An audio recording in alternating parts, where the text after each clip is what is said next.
This protocol of deparaffinization, followed by antigen retrieval of paraffin-embedded aortic sections, can be a useful tool to study the role of neutrophil extracellular traps in feline thrombosis.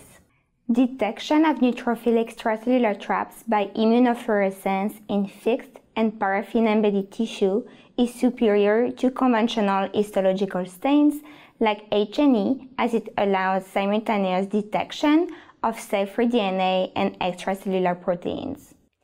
This protocol can be used in other types of thrombi and in other veterinary species. Identification of neutrophil extracellular traps within feline arterial thrombi suggests that they may play a role in thrombosis in cats.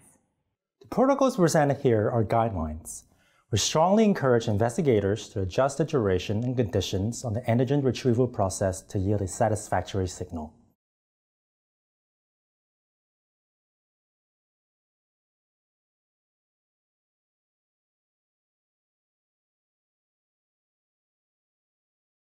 To use an automated system to perform deparaffinization and rehydration of the sections on glass slides, place the glass slides in racks.